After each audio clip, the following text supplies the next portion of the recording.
Let's face it, in this age of instant everything, always being connected, it's tough, right? Especially for all you driven, ambitious Indian millennials out there. I Right. mean, India's work culture is booming, but sometimes it feels like you're on a treadmill you can't get off. Yeah. So how do you find that sweet spot, kill it in your career, but, also have a life? That's what we're diving into today with psychologist Preeti Sharma's work. We've got some really insightful stuff lined up, excerpts from her book, Mastering Work-Life Balance in the Digital Era, plus a fantastic podcast episode she did called Unplugging to Recharge, ready to unpack it all. Absolutely. And what's so interesting is how Sharma hones in on the digital age, especially here in India. Hmm. It's not just that tech makes us more accessible, it's how it blurs the lines between work and personal life like never before. Totally. It's like that feeling, even on vacation, you're still tethered to your phone, Yeah. just waiting for that work email to pop up. Right. And Sharma points out, a staggering 70% of Indian millennials feel obligated, like it's their duty, to be available 24/7. Wow. It's like we're hardwired for burnout almost. It is a bit alarming, yeah. And she digs into how cultural factors play into this too. That deep respect for authority we're raised with, that drive to exceed expectations, Oh, absolutely. which is admirable, but it can make setting boundaries around work feel, well, unthinkable. It's so true. When I Uh-huh. started out, I was glued to my phone, terrified to miss a message from my boss. But what Sharma makes clear is this constant connectivity, it's not just messing with our mental well-being. Right. It's actually hurting our productivity, too. That's the irony. We think we're being so efficient, always available. But her research shows it leads to more stress, less focus, and ultimately less effective work. It's like running a marathon but never stopping to breathe. Eventually, you hit that wall. You do. And this is where Sharma gets really interesting. She wants us to redefine what being a dedicated employee even means in this digital world. Okay. It's not about always on. It's about being fully on when you're working and fully off when you're not. Exactly. Sharma's all about sustainable success, and that starts with setting boundaries. And not as a luxury, but as a necessity. Right. It's a huge shift, especially in a culture where going the extra mile is like expected. Totally. It's like we've been conditioned to think setting boundaries is weak or Yeah. it shows lack of commitment, but Sharma flips that on its head. She does. So where do we even begin? How do we set these boundaries, especially in a work environment that feels like it never sleeps? Well, Shama gives some really practical strategies, and thankfully they don't involve, running off to an ashram. Okay, good. It all starts with clear communication. Okay, I'm listening. Communication key, but how do we actually make that happen? She suggests being upfront about your work hours, like actually designate specific start and end times, Okay. and then communicate them clearly. Put them in your email signature. Maybe even have an open conversation with your boss about your availability. That's a good point because we often assume people know our boundaries, but Right. unless we say it, those lines get blurry. It's almost like putting up those do not cross lines, but, politely, professionally. Exactly. It's about setting expectations on both sides. And it's super crucial when you're dealing with international clients, teams, and different time zones. Oh, tell me about it. Those late night calls, colleagues on the other side of the world, it takes a toll. What does Sharma say about navigating that? It's like everyone's on a different planet, time-wise. How do you handle that without becoming, like, chained to your inbox, according to Sharma? She's big on open communication right from the start about when you're available, how quickly you'll respond. Okay. So instead of stressing over that 2 a.m. email from, a teammate halfway across the world, Right. she suggests tools like email schedulers. So your response goes out during your actual work hours. It's about tech supporting your boundaries, not ruling your life. Yes. It's like, tech, you're awesome, but on my terms. It's so easy to get caught in that instant reply trap.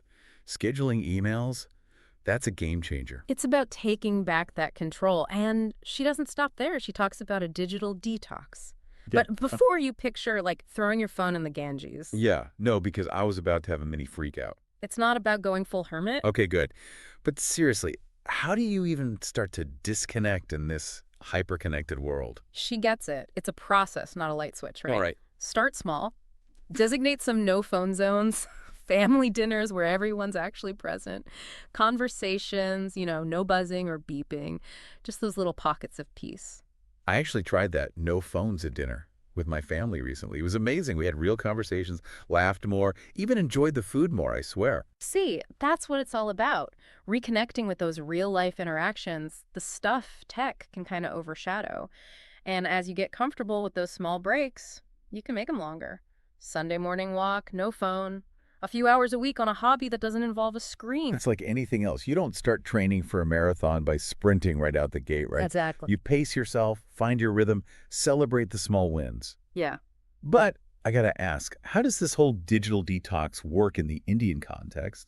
Family, tradition, it's often intertwined with tech. You can't exactly tell your grandmother you're too busy detoxing to video chat. You're right. It's finding that balance. And this is where Sharma gets even more interesting. She argues, Indian millennials, we've got a unique advantage. We've grown up with like generations of wisdom and stuff like yoga, meditation. We've got a built-in toolkit for digital stress.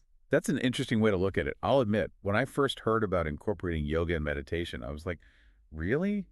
I'm going to find work-life balance standing on my head. I get the skepticism, but think about it. These practices, they're not just poses or emptying your mind. They're about training your attention, managing your emotions, building resilience to stress.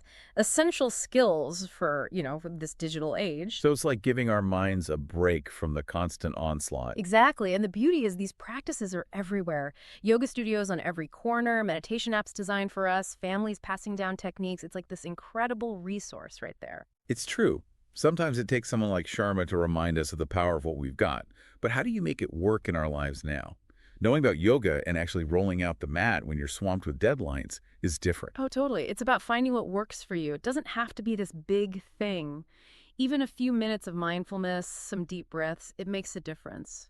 Sharma talks about her client, Rahul, as a perfect example. Oh yeah, Rahul. He's the one who went from like burning the midnight oil to finding inner peace, AD crushing his performance reviews. Rahul's story is like the perfect before and after for work-life balance. Sharma talks about how he was the classic case, ambitious millennial, always plugged in, heading for burnout. Exactly. Work was his life, basically, affecting his relationships, his health. Sharma says it a lot. High achievers, they see rest as optional, like you rest once you've made it. But Rahul's story shows how that thinking can actually hold you back. So how do you break free? Did Sharma prescribe like daily meditation and one-way ticket to an ashram or something? Not quite. While she's all about those practices, she's also realistic. For Rahul, it started with boundaries, like we talked about. He went with a strict no work on Sundays rule. Okay, I can hear our listeners gasping right now. No work Sundays.